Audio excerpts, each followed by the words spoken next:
Ni hao, konnichiwa, and hello. On April 7 to April 12, 2013, in Shanghai and Hangzhou, China, and Tokyo, Japan, a trade mission occurred. Minister Ed Vast led the mission and was accompanied by Minister of State Alice Wong, along with 18 small to medium-sized Canadian ICTs and medical imaging companies.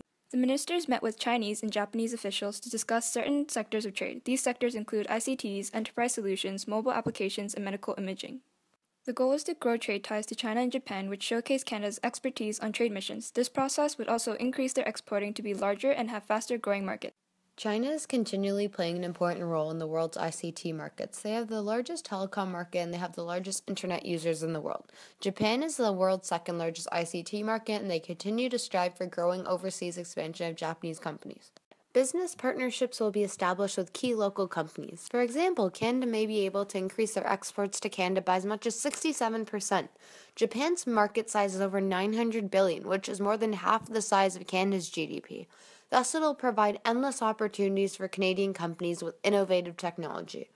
Also, the Economic Partnership Agreement could boost Canada's GDP by $3.8 billion per year, equivalent to almost 30,000 new jobs. Canadian businesses are able to lower their prices and become more competitive in the market due to the exports from China being significantly cheaper.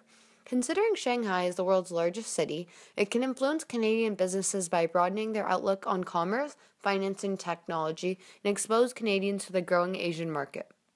Do you know where on the political spectrum Canada, China, and Japan are? Canada is a mixed economy. Japan is a market economy. China is mainly a centrally planned economy, but they have recently begun adopting some of the market economy practices. China is not considered as advanced compared to Canada and Japan as they are both part of the G8, while China has an upper middle income economy as they are a developing country. The space rent is expensive and the time consumption that the government permits take up is long. Many issues with communication delivery are constantly arising. Canadian businesses have to get the opposing government's approval for major decisions, which can cause issues. China was given a 40 on the Corruption Perception Index, which is close to zero and is seen as corrupt. Recently, China had devalued their currency, which possibly will damage Canada's exporting capital. They believe this could force other Asian countries to devalue their currency as well, making exports to Canada cheaper and increasing trade deficits even further.